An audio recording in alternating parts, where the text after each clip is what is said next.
We have a choice on November 2nd between a couple of things, and let me tell you what they are.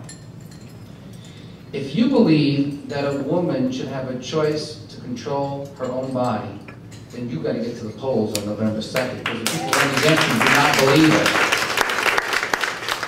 If you believe that education is the #1 priority for our nation, then you better get to the polls on November 2nd, because my opponent does not believe it. If you believe that working together with Janelle and Diane, working against domestic violence is an important priority for our country, then you better get to the polls on November 2nd, because my opponent doesn't believe it, and the choice is to vote for me and my colleagues who are here tonight.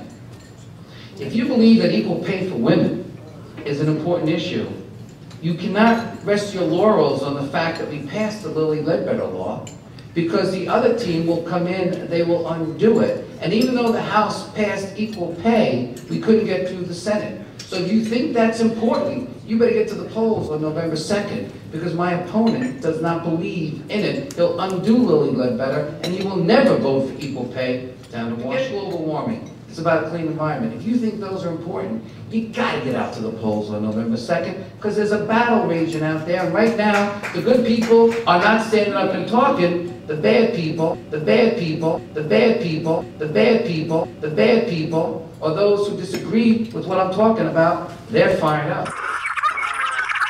The bad people, or those who disagree with what I'm talking about, they're fired up. You better get out and vote November 2nd, because the other side is coming out to vote, I'm telling you, and you guys better get out and vote. If you think it's okay that not one Republican has come to address you tonight, has not paid you the respect, there's not one Republican here, guys. Why is that? Are they afraid to talk to you? Are they afraid to present their ideas? If you think there's something wrong with that, you gotta get out and vote November 2nd. Because I'm gonna tell you something. The other side thinks that we're not voting. And you know who thinks that? Sarah Palin. But I'll tell you what, Sarah Palin is voting on November 2nd. And she's hoping Delaware, there's a woman running for governor. I guess I know she's a woman, I apologize for being picky here.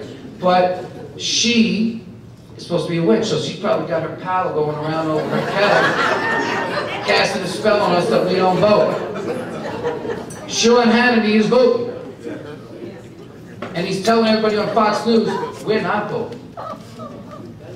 Glenn Beck is going to vote on November 2nd, and he's telling everybody on Fox News, we're not voting. So I got to tell you guys, we're voting.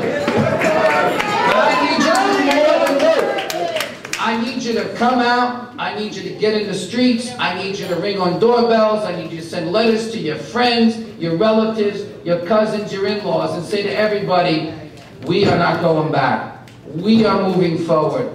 This country matters to us. We are the women and men of Staten Island and Brooklyn and New York City. This is our country. We are not giving it up, and I need you to come out and vote November 2nd. Please get out there and join this fight. It is not my fight. It is our fight. Thank you.